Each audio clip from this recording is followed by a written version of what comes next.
ನಾರಾಯಣಂ ನಮಸ್ಕೃತ್ಯ ನರಂ ಚೈವ ನರೋತ್ತಮಂ ದೇವೀಂ ಸರಸ್ವತೀಂ ವ್ಯಾಸಂ ತತೋ ಜಯಮುದೀರಯೇ. ಸ್ವಸ್ತ್ಯಸ್ತು ಸತಾಂ. ಹರಿ ಓಂ.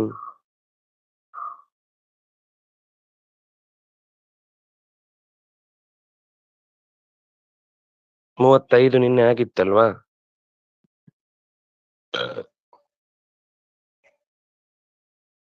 ಮುಂದೆ ಹೋಗೋಣ. 36 ಅರ್ಧ ಆಚೆ ಹೋಯ್ತು.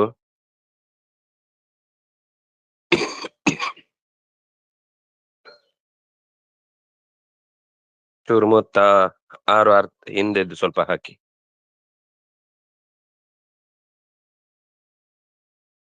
36 37ಕ್ಕೆ ಹೋದ್ರಿ. 36 ಹಿಂದೆ ಹೋಗ್ಬೇಕು ಅಂತ ಹೇಳಿತ್ತು. ಸರಿ, ಒಂದ್ ನಿಮಿಷ. ಅಕಾಲ ಗರ್ಜಿತಾದೌಚ ಪರ್ವಸ್ವಾಶೌಚಕಾದಿಷು. ಗರ್ಜಿತ ಅಂತಂದ್ರೆ ಜೋರಾದ ಮಳೆ. ಈ ಧೀಮಾನ್ ಹ್ರೀಮಾನ್ ಕ್ಷಮಾಯುಕ್ತ ಹ್ಯಾತ್ವಿಕೋ ವಿನಯಾನ್ವಿತ ವಿದ್ಯಾಭಿಜನ ವೃದ್ಧಾನಾಂ ಯಾತಿ ಲೋಕಾನ್ ಅನುತ್ತಮಾನ್. ಅದು ಹಿಂದೆ ಬುದ್ಧಿವಂತನಾಗಿ ತಪ್ಪು ಕಾರ್ಯಗಳಲ್ಲಿ ಹಿಂಜರಿಯುವವನಾಗಿ ಕ್ಷಮೆಯಿಂದ ಕೂಡಿದವನಾಗಿ ಪರಮಾತ್ಮನನ್ನು ಸದಾ ನಂಬುತ್ತಾ ತನ್ನ ವಿದ್ಯೆಯಿಂದ ಎಂದು ಮದಗೊಳ್ಳದೆ ಯಾರು ವಿದ್ಯಾವಂತರೋ ಅವರನ್ನ ತುಂಬಾ ಶ್ರದ್ಧೆಯಿಂದ ಗೌರವಿಸಿ ಆರಾಧಿಸಿ ಪೂಜಿಸಿ ನಡ್ಕೊಳ್ತಾನೋ ಅವನು ಉತ್ತಮ ಲೋಕಗಳನ್ನ ಹೊಂದುತ್ತಾನೆ ಅಂತ ಹೇಳಿದ್ರು. ಈಗ ಅನಧ್ಯಾಯದ ವಿಶೇಷತೆಯನ್ನು ಹೇಳ್ತಾ ಇದ್ದಾರೆ. ಸಿಕ್ಕಾಪಟ್ಟೆ ಜೋರ್ ಮಳೆ ಬರ್ತಾ ಇದೆ. ಈಗ ನಮ್ಗೆ ಅಷ್ಟು ಗೊತ್ತಾಗುದಿಲ್ಲ ಇದರ ಪರಿಣಾಮ. ಹಿಂದೆ ಎಲ್ಲ ಈ ಕರೆಂಟ್ ಇರ್ಲಿಲ್ಲ, ಮತ್ತೆ ಗಾಳಿ ಬೀಸುವಾಗ ದೀಪ ನಿಲ್ತಿರ್ಲಿಲ್ಲ, ಇನ್ನು ಏನೇನೋ ಸಮಸ್ಯೆಗಳೆಲ್ಲ ಇರ್ತಿದ್ವು. ಪೂರ್ತಿ ಹೊರಭಾಗದಿಂದ ಕತ್ತಲೆ ಆಗಿಬಿಟ್ರೆ ಓದ್ಲಿಕ್ಕಾಗಲ್ಲ. ಮತ್ತು ಶಬ್ದಗಳು ಸಿಕ್ಕಾಪಟ್ಟೆ ಆಗ್ತಾ ಇದ್ರೆ ಓದುದಕ್ಕೆ ಡಿಸ್ಟರ್ಬು ಆಗುತ್ತೆ. ಈಗಿನ ಹಾಗೆ ಸೌಂಡ್ ಪ್ರೂಫು ಅಂತ ಕೋಣೆಗಳೆಲ್ಲ ಇರ್ತಿರ್ಲಿಲ್ಲ. ಅಕಾಲ ಗರ್ಜಿತ ಅಂದ್ರೆ ಮಳೆಗಾಲದಲ್ಲಿ ರೆಗ್ಯುಲರ್ ಬರುವಾಗ ಸ್ವಲ್ಪ ಅದಕ್ಕೆ ನಾವು ಪೂರ್ವ ಸಿದ್ಧತೆ ಮಾಡ್ಕೊಂಡಿರ್ತೀವಿ. ತಟ್ಟಿ ಕಟ್ಟುದೋ ಏನೋ ಒಂದಿಷ್ಟು ಮಾಡಿರ್ತಾರೆ. ಅಕಾಲ ಗರ್ಜಿತ ಅಂತಂದ್ರೆ ಅದು ಸ್ವಲ್ಪ ಪ್ರಾಕೃತಿಕ ವಿಕೋಪವನ್ನು ಸೂಚಿಸುವಂತಹ ಅಲರ್ಟ್ ಆಗಿದ್ದು ರಕ್ಷಣೆಗೆ ಬೇಕಾದ ಸಿದ್ಧತೆ ಮಾಡ್ಕೊಳ್ಬೇಕಾದ ಸಮಯ. ಹಾಗಾಗಿ ಪರ್ವಸು ಅಂದ್ರೆ ಈಗ ಇವತ್ತು ಇಲ್ಲಿ ಅಧ್ಯಯನ ಅಂತಂದ್ರೆ ಮುಖ್ಯವಾಗಿ ಹೇಳ್ತಾ ಇರೋದು ನೋಡಿ, ವೇದಾಧ್ಯಯನ ಮಾತ್ರ ಅಥವಾ ಶಾಸ್ತ್ರಾಧ್ಯಯನ ಮಾತ್ರ ಯಾರಾದ್ರೂ ಮಾಡ್ಬೇಕು. ಉಳಿದ ವಿದ್ಯೆಗಳನ್ನ ಯಾರು ಪಾಠ ಮಾಡುದು ಅಂತಲ್ಲ, ಎಲ್ರೂ ಅವ್ರವರಿಗೆ ಅವ್ರವ್ರ ವಿದ್ಯೆಯನ್ನ ಮುಂದುವರಿಸುವ ವ್ಯವಸ್ಥೆ ಇದೆ. ಈ ಪರ್ವದಿನಗಳಲ್ಲೆಲ್ಲ ಬಿಡ್ಬೇಕಾದ್ ಯಾವ್ದು ಅಂತಂದ್ರೆ, ಈಗ ನಾನು ನನ್ನ ತೋಟದ ಕೆಲಸ ಮಾಡ್ಬೇಕು ಅಥವಾ ಯಾವ್ದೋ ಕೆಲಸ ಮಾಡ್ಬೇಕು ಅಂತಂದ್ರೆ ಆವಾಗ ಯಾರೋ ಹೇಳ್ಕೊಡ್ತಾನೆ ಅಂದ್ರೆ ಆ ವಿದ್ಯೆಗೆಲ್ಲ ಅಲ್ಲ. ಈಗ ಕಾವ್ಯ ಓದ್ಬೇಕು ಅಂದ್ರೆ ಆವಾಗ ಪಾಠ್ಯ ಎಲ್ಲ ನೋಡ್ಬೇಕಾಗಿಲ್ಲ. ಕಾವ್ಯ, ಅಲಂಕಾರ, ವ್ಯಾಕರಣ, ಜ್ಯೋತಿಷ್ಯವು ಕೂಡ ವೇದಾಂಗವಾದಾಗ ವೇದದ ಅರ್ಥಕ್ಕೋಸ್ಕರ ಯಾವುದೋ ಒಂದು ಭಾಗವನ್ನ ನೋಡುವುದಾದಾಗ ಅದು ಕೂಡ ಪಾಠ ಆಗಿದ್ದನ್ನ ಅಭ್ಯಾಸ ಮಾಡ್ಬೋದು. ಫ್ರೆಶ್ ಮಂತ್ರಾರ್ಥವನ್ನ ನೋಡುವುದು, ಉಪನಿಷದರ್ಥವನ್ನ ನೋಡುವುದು ಹೊಸ್ತು ಇಲ್ಲಿ ತನಕ ಕೇಳದೆ ಇದ್ದಿದ್ದು ಅದು ಮಾತ್ರ ಅಧ್ಯಯನ ಅಂತ ವಿಶೇಷ ಅಧ್ಯಯನಕ್ಕೆ ಹೇಳುವುದು. ಅನಧ್ಯಾಯ ಅಂತ ಹೇಳುದು ಅಂತಹದ್ದಕ್ಕೆ. ಆಗ ಮಹಾಭಾರತ ಓದ್ಬೋದು, ರಾಮಾಯಣ ಓದ್ಬೋದು. ಪಾಡ್ಯದ ದಿವಸ ಉಳಿದ ಲೌಕಿಕ ಅಂದ್ರೆ ಲೋಕವಿದ್ಯೆ, ಗಣಿತ ಇರಬಹುದು, ವಿಜ್ಞಾನ ಇರಬಹುದು, ಆಯುರ್ವೇದ ಇರಬಹುದು, ಅಥವಾ ಇನ್ನು ಸಸ್ಯಶಾಸ್ತ್ರ, ಪ್ರಾಣಿಶಾಸ್ತ್ರ, ಅಂದ್ರೆ ಲೌಕಿಕವಾದ ಯಾವುದೇ ವಿದ್ಯೆಯನ್ನ ಅಧ್ಯಯನ ಮಾಡ್ಲಿಕ್ಕೆ ಯಾರನ್ನು ಕಾಯ್ಬೇಕಾಗಿಲ್ಲ. ಮತ್ತು ಇಂಥವರೇ ಅದನ್ನ ಪಾಠ ಮಾಡ್ಬೇಕು ಅಂತಾನೂ ಇಲ್ಲ. ಅದನ್ನು ಯಾರು ಪಾಠ ಮಾಡ್ಬೋದು. ಅದು ಲೋಕವಿದ್ಯೆ. ಅದು ಲೋಕವಿದ್ಯೆಯನ್ನ ಪಾಠ ಮಾಡ್ಲಿಕ್ಕೆ ಅಧಿಕಾರ ಕೊಡ್ಬೇಕು, ಗುರುಗಳ ಪರ್ಮಿಷನ್ ತಗೊಂಡ್ ಮಾಡ್ಬೇಕು ಅಂತಿಲ್ಲ. ಅದು ಅವನ ಕೃಷಿ ವಿದ್ಯೆಯನ್ನ ಅವನ ಅನುಭವದಿಂದ ಪಡ್ಕೊಂಡಿರ್ತಾನೆ. ಅದನ್ನು ಅವನು ಯಾರಿಗ್ ಬೇಕಾದ್ರೂ ಹೇಳ್ತಾನೆ. ಅಂದ್ರೆ ಈಗ ಮಹಾಭಾರತ ರಾಮಾಯಣ ಎಲ್ಲ ಪಾಠ ಮಾಡ್ಬೇಕು, ಪಾಠ ಮಾಡಿದ್ಮೇಲೆನೆ ಅದನ್ನ ತಿಳ್ಕೊಳ್ಬೇಕು ಹಾಗೇನಿಲ್ಲ. ಮತ್ತೆ ಇಂಥವ್ರು ಹೇಳ್ಬಹುದು, ಇಂಥವ್ರು ಹೇಳ್ಬಾರ್ದು ಇಲ್ಲ. ಇದು ಎಲ್ಲರೂ ಹೇಳ್ಬಹುದಾದದ್ದು, ಯಾರಿಗೂ ಹೇಳ್ಬಹುದಾದದ್ದು. ಈ ವ್ಯವಸ್ಥೆಯನ್ನು ಯಾಕೆ ಹೇಳಿದ್ದು ಅಂತಂದ್ರೆ, ಅದರಲ್ಲಿ ಒಂದು ಆ ಅಪಾರ್ಥ ಆಗುವ ಸಂದರ್ಭಗಳಿದ್ದಾಗ ತಿಳಿದವರ ಹತ್ರನೇ, ಯಾಕೆಂದ್ರೆ ಅದು ಉಪಾಸನೆಗೆ ಸಂಬಂಧಿಸಿದ್ದು. ಇತಿಹಾಸ ತಿಳ್ಕೊಳ್ಳುವಾಗ ನಮಗೆ ಆ ಸರಿ ಮಾಡ್ಕೊಳ್ಳಿಕ್ ಮತ್ತೆ ಅವಕಾಶ ಇದೆ. ಉಪಾಸನೆಯ ಮಹತ್ವಗಳನ್ನ ತಿಳಿಯುವಾಗ ಅದು ವ್ಯತ್ಯಾಸ ಆಯ್ತು ಅಂದ್ರೆ ಇಡೀ ಬದುಕೇ ಆ ಆಚೆ ಈಚೆ ಆಗುತ್ತೆ ಮಂತ್ರದ ದೃಷ್ಟಿಯಿಂದ. ಹಾಗೆ ಈಗ ನಾವು ಗೀತೆ ಓದುವಾಗ ವಿಶ್ವರೂಪವನ್ನು ನೋಡಿದಾಗ ಅವನು ಎಲ್ಲಾ ಕಡೆ ಅವನಿಗೆ ಕಾಲು, ಕೈ, ಮೂಗು, ಬಾಯಿ ಇದೆ ಅಂತ ಈ ಎಲ್ಲಾ ಅಂಶಗಳು, ಅದು ಯಾರು ಹೇಳಲಿಕ್ಕೆ ನಮಗೆ ಪರ್ಮಿಷನ್ ಕೊಡ್ಬೇಕಾಗಿಲ್ಲ. ಯಾರ್ ಬೇಕಾದ್ರೂ, ಯಾವಾಗ ಬೇಕಾದ್ರೂ, ಯಾರಿಗ್ ಬೇಕಾದ್ರೂ ಹೇಳ್ಬಹುದು.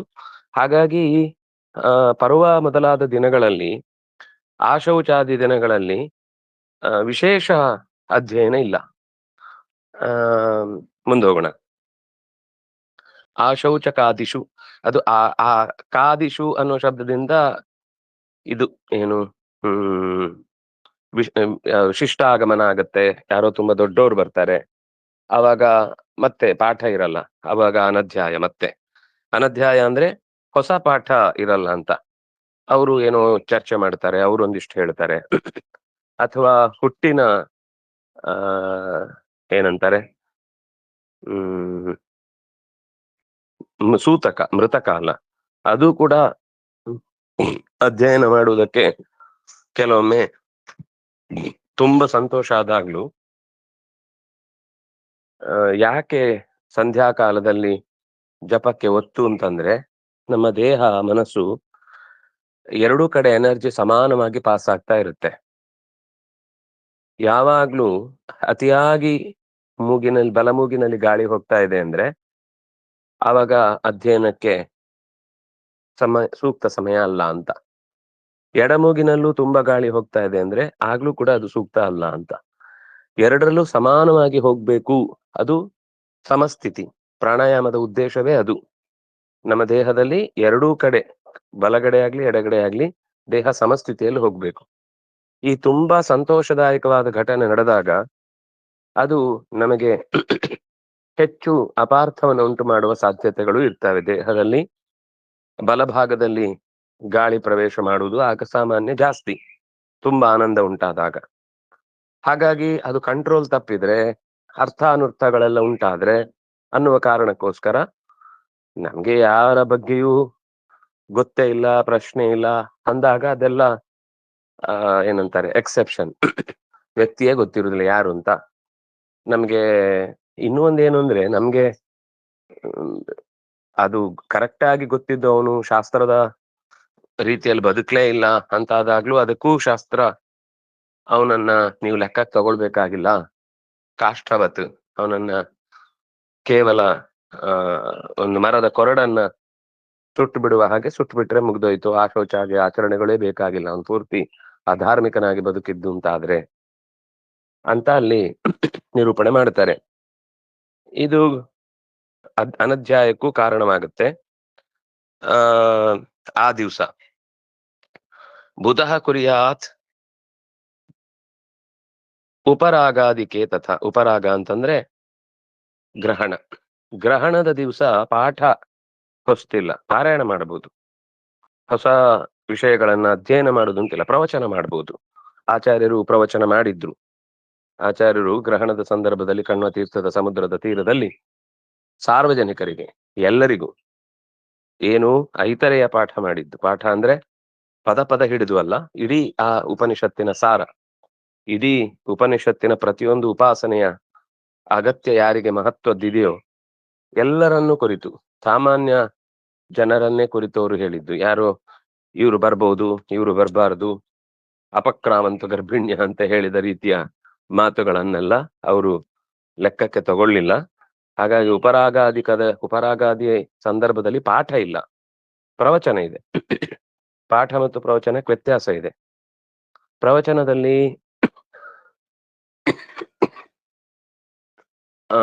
ಮೂಲ ಪದಗಳನ್ನ ಹಿಡಿದು ಪ್ರತಿ ವ್ಯಾಕರಣ, ತರ್ಕ, ಅದಕ್ಕೆ ಸಂಬಂಧಪಟ್ಟ ಇನ್ನೇನಾದ್ರೂ ಶಬ್ದ, ಇದನ್ನೆಲ್ಲ ಬಿಡಿಸಿ ಬಿಡಿಸಿ ಹೇಳ್ತಾ ಹೋದ್ರೆ ಅದು ಪಾಠ. ಇಲ್ಲ ಅದರ ಜನರಲ್ ತಾತ್ಪರ್ಯ, ಅದಕ್ಕೆ ಸಂಬಂಧಪಟ್ಟ ವಿಶ್ಲೇಷಣೆ, ವಿವೇಚನೆ ಇತ್ಯಾದಿಗಳನ್ನ ಮಾಡ್ತಾ ವಿಷಯನಿಷ್ಠವಾಗಿ ಮಾಡಿದ್ರೆ ಅದು ಪ್ರವಚನ, ಅದು ಪ್ರಕೃಷ್ಟ ವಚನ. ಅದು ತಿಳ್ಕೊಳ್ಳೋದು ತುಂಬಾ ಅಗತ್ಯ ಅಂತ ಹೇಳ್ತಾರೆ. ಪ್ರವಚನ ತುಂಬಾ ನಮ್ಮ ಜ್ಞಾನದ ಮಟ್ಟವನ್ನು ಹೆಚ್ಚಿಸುತ್ತೆ. ಆದ್ರೆ ಆ ದಿವಸಗಳಲ್ಲಿ ಪಾಠ ಇರಲ್ಲ, ಅದಕ್ಕೆ ಅನಧ್ಯಾಯ ಅಂತ ಹೇಳಿದ್ದು. ಇನ್ನು ಸಮಂ ನಯತಿ ಯಃ ಕ್ರುದ್ಧಾನ್ ಸರ್ವ ಬಂಧುರ ಮತ್ಸರಿ ಭೀತಾಶ್ವಾಸನ ಕೃತ್ಸಾಧು ಸ್ವರ್ಗಸ್ತಸ್ಯಾಲ್ಪಕಂ ಫಲಂ.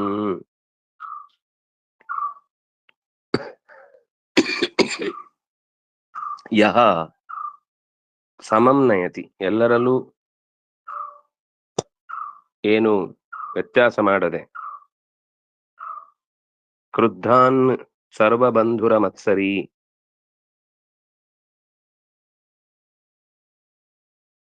ಭೀತ ಆಶ್ವಾಸನ ಕೃತ್,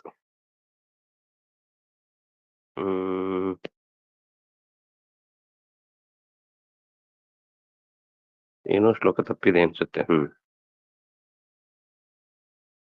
ಭೀತರನ್ನ ಆಶ್ವಾಸನ ಮಾಡುವವನು, ಕ್ರುದ್ಧರನ್ನು ಅವನು ವಾಪಸ್ ಕ್ರೋಧ ಮಾಡದೆ, ಸಮಂ ನಯತಿ, ಸಮಾಧಾನದಿಂದಲೇ ಅವನನ್ನ ಮಾತಾಡಿಸುವವನು, ಸರ್ವ ಬಂಧುರ ಮತ್ಸರಿ, ಯಾರಲ್ಲೂ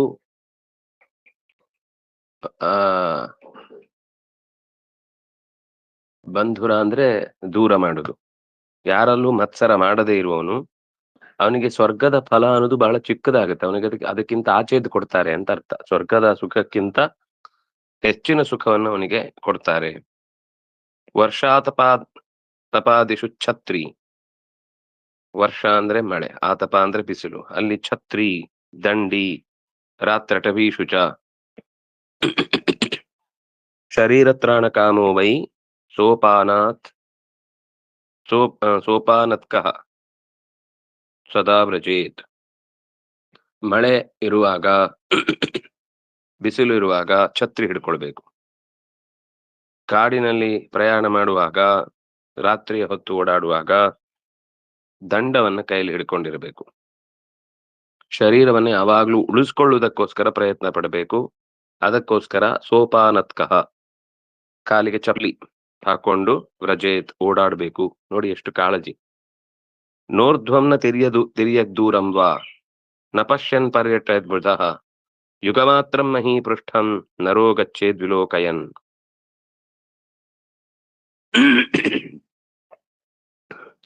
ತುಂಬಾ ಎತ್ತರದ ಜಾಗಕ್ಕೆ ಹೋಗಿ ಏಕಾಂತ ವಾಸ ಮಾಡ್ಲಿಕ್ಕೆ ಹೋಗ್ಬಾರ್ದು. ಊರ್ಧ್ವ ಜಾಗ ಅಂದ್ರೆ ಕಣಿವೆ, ಪ್ರಪಾತ ಇರುವಂತಹ ಜಾಗಗಳಿಗೆ ಹೋಗ್ಬಾರ್ದು ಒಬ್ಬೊಬ್ಬರೇ. ತುಂಬಾ ಕೆಳಗೆ ಇರುವ ಜಾಗ ಅಂದ್ರೆ ಆಳ, ಕೆಳಗೆ ಇಳಿತಾ ಇಳಿತಾ ಇಳಿತಾ ಹೋಗಿ ಮತ್ತೆ ಮೇಲೆ ಬರ್ಲಿಕ್ಕೆ ಆಗದೆ ಇರುವ ಸ್ಥಿತಿ ಅಂತ ಜಾಗಗಳಿಗೆ ಹೋಗ್ಬಾರ್ದು. ದೂರಂ, ಜನಗಳೇ ಕಾಣಿಸದಷ್ಟು. ಆದ್ರೆ ಇದು ಹೇಳ್ತಾ ಇರೋದು ಸಾಧಕನನ್ನ ಬಿಟ್ಟು. ಈ ಎಕ್ಸೆಪ್ಷನ್ ಯಾವಾಗ್ಲೂ ತಿಳ್ಕೊಳ್ಬೇಕು. ಯಾವುದೇ ನಿಯಮ ಎಲ್ಲರಿಗೂ ಅಲ್ಲ. ಈಗ ಋಷಿಗಳೆಲ್ಲ ಹೀಗೆ ಇರ್ತಾರೆ. ಅವ್ರು ಯಾರಿಗೂ ಕಾಣದೇ ಇರುವ ಗುಹೆ ಒಳಗೆ ಕೂತಿರ್ತಾರೆ. ಅವರಿಗೆ ಸರ್ಪವು ಕಚ್ಚಲ್ಲ, ಯಾಕಂದ್ರೆ ಅದು ಅವರಿಗೆ ಸರ್ಪಕ್ಕೆ ಇವರು ನಮ್ಗೆ ತೊಂದರೆ ಮಾಡುವ ಪ್ರಾಣಿ ಅಂತ ಅದಕ್ಕೆ ಅನ್ಸಲ್ಲ. ಹಾಗೆ ಬದುಕ್ತಿರ್ತಾರೆ ಅವ್ರು, ಅದರ ಜೊತೆಗೆ ಕಾಂಟ್ಯಾಕ್ಟ್ ಇರುತ್ತೆ ಅವರಿಗೆ.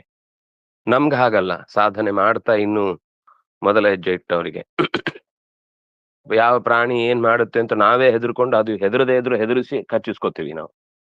ಆದ್ರಿಂದ ಈ ವಿಷಯ ನಮ್ಮ ಸಾಮಾನ್ಯ ಮಟ್ಟಿನ ವ್ಯಕ್ತಿಗಳಿಗೆ ಹೇಳಿದ್ದು. ಸರಿ,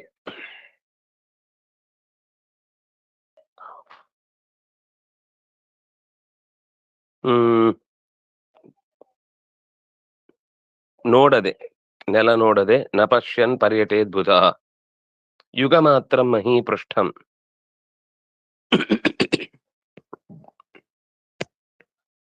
ಎಲ್ಲ ಕಡೆ ಆಚೀಚೆ ದಾರಿಯನ್ನ ಸರಿಯಾಗಿ ಗಮನಿಸ್ತಾ ವಾಹನಗಳು ಬರ್ತಾ ಇರುತ್ತೆ. ಈಗಂತೂ ಇದು ಜಾಸ್ತಿ.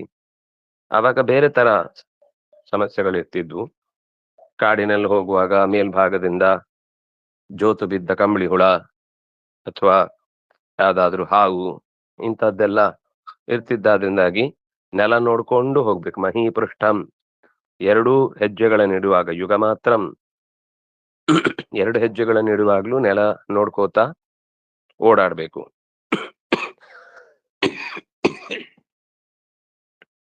ದೋಷಹೇತು ನಶೇಷಾಂಶ್ಚ ವಶ್ಯಾತ್ಮ ಯೋ ನಿರಸ್ಯತಿ ತಸ್ಯ ಧರ್ಮಾರ್ಥ ಕಾಮಾನಾಂ ಹಾನಿರ್ನಾಲ್ಪಾಪಿ ಜಾಯತೆ. ಬಹಳ ಸುಂದರವಾದ ಮಾತು. ದೋಷಗಳಿಗೆ ಕಾರಣವಾಗಬಹುದಾದ ರೀತಿಯ ಘಟನೆಗಳನ್ನು, ಮಾತುಗಳನ್ನು, ಮಾನಸಿಕ ಆಲೋಚನೆಗಳನ್ನು ಯಾರು ಸ್ವಲ್ಪವೂ ಬಿಡದೆ ಅದನ್ನ ನಿಯಂತ್ರಿಸ್ತಾನೋ ಮತ್ತು ಅದು ತನ್ನಲ್ಲಿ ಇದ್ರೆ ಅದನ್ನ ಹೊರಗೆ ಎಸೀತಾನೋ, ವಶ್ಯಾತ್ಮ, ಅದನ್ನು ತನ್ನ ಹತೋಟಿಯಲ್ಲಿಡ್ತಾನೆ ಮತ್ತು ಅದನ್ನು ಹೊರಗೆ ಹಾಕ್ತಾನೆ. ಅಂತ ಯೋಚನೆಗಳು ಅಥವಾ ಅಂತ ಕಾರ್ಯಭಾರಗಳು ಆಗದಂತೆ ಅದನ್ನು ತಡೆದು ನಿಲ್ಲಿಸ್ತಾನೆ. ದೋಷ ಹೇತುಗಳನ್ನ ಅಶೇಷಾನ್, ಎಷ್ಟು ಸಾಧ್ಯವೋ ಅಂತ ಎಲ್ಲಾ ಅವ್ಯವಸ್ಥೆಗಳನ್ನ ದೂರ ಇಡ್ತಾನೆ. ಅವನಿಗೆ ಧರ್ಮಾರ್ಥ ಕಾಮಗಳಲ್ಲಿ ಎಂದೂ ಹಾನಿ ಉಂಟಾಗುವುದಿಲ್ಲ. ಅವನ ಧರ್ಮ, ಅವನ ಅರ್ಥ, ಅವನ ಕಾಮ, ಅವನ ಬಯಕೆಗಳು ಎಲ್ಲವೂ ಈಡೇರುತ್ತೆ. ಸದಾಚಾರದಿಂದ ಕೂಡಿದವನಾಗಿ, ಶಾಸ್ತ್ರದ ಎಲ್ಲ ದಾರಿಯನ್ನು ಚೆನ್ನಾಗಿ ತಿಳಿದವನಾಗಿ, ವಿದ್ಯೆ ಎಂದ ಕೂಡಿ ವಿನಯ ಶಿಕ್ಷಿತ, ಅತ್ಯಂತ ವಿನಯಪೂರ್ವಕವಾಗಿ ಬದುಕ್ತಾ, ಎಂದು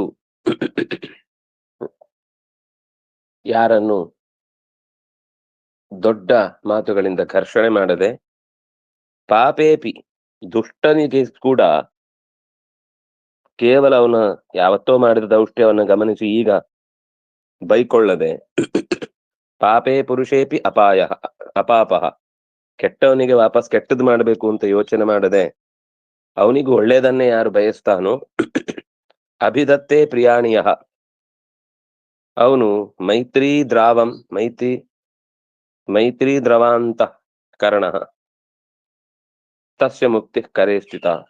ಯಾರನ್ನು ನೋಡಿದಾಗ್ಲೂ ಅವನಿಗೆ ಗೌರವ ಇರುತ್ತೆ. ಆದ್ರಿಂದ ಅವನನ್ನು ನೋಡಿದಾಗ ಶತ್ರುವಿಗೂ ಅವನ ಬಗ್ಗೆ ಕೃತಜ್ಞತೆ ಬರುವ ಹಾಗೆ ಇರ್ಬೇಕು ಮನುಷ್ಯ. ಮೈತ್ರಿ ದ್ರವ ಅಂತಃಕರಣ, ಯಾರಲ್ಲೂ ಕೂಡ ಅವರು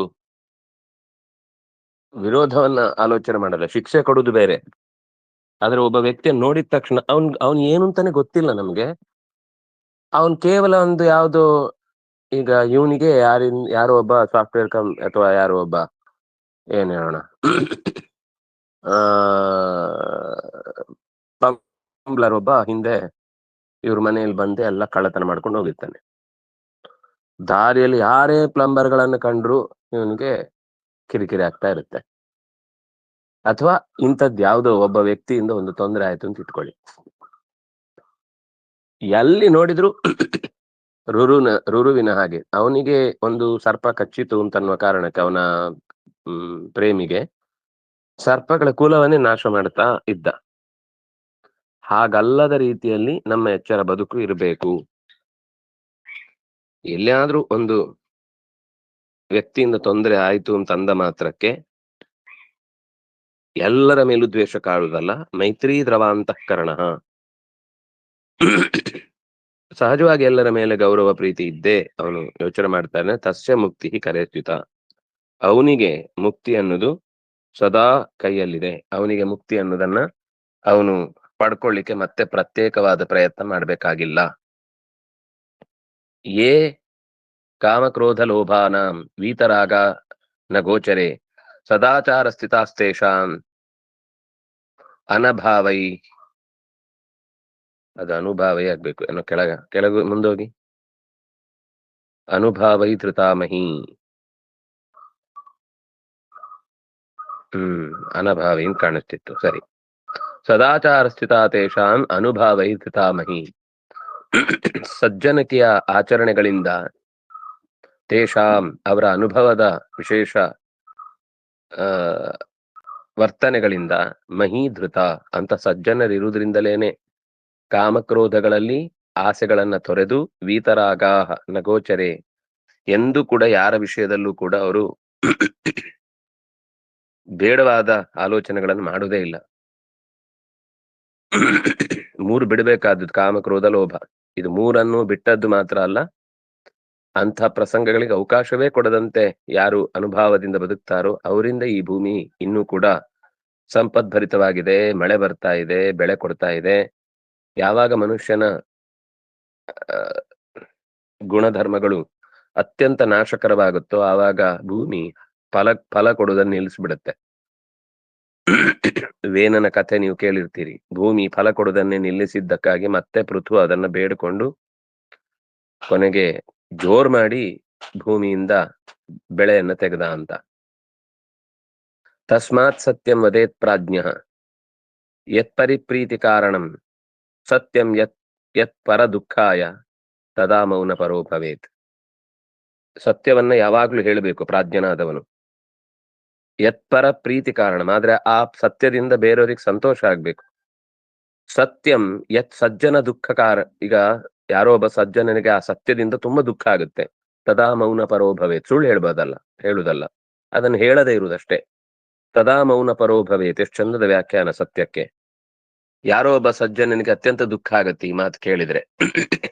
ಅದ್ ನಡೆದದಿರ್ಬೋದು, ನಡೆದಿದ್ದು ಏನ್ ತಪ್ಪ, ಅವ್ರು ಇದು ಇಂಥದ್ದಿದ್ರೆ ಹೇಳಲ್ವಾ ಅಂತ ನಾವು ಅವ್ರು ಮಾಡಿದ್ದಾರೆ ಅಥವಾ ಇನ್ಯಾರೋ ಹೇಳ್ತಾರೆ, ಲೋಕದಲ್ಲಿ ಎಲ್ರೂ ಹೀಗೆ, ನಾವ್ ಹೀಗ್ ಮಾಡಿದ್ರೆ ಏನ್ ತಪ್ಪಲ್ಲ ಅಂತ ಭಾವಿಸಿ ಒಬ್ಬನನ್ನ ನೋಯಿಸುವಂತ ಸತ್ಯ ಇದ್ರು ಕೂಡ ಅದನ್ನ ಮೌನ ಪರೋಭವಿತಿ, ಏನು ಹೇಳದೆ ಸುಮ್ನಾಗ್ಬೇಕು. ಪ್ರಿಯಯುಕ್ತಂ ಹಿತಂ ನೈತತ್ ಇತಿ ಮತ್ವಾನ ತದ್ವದೇತ್.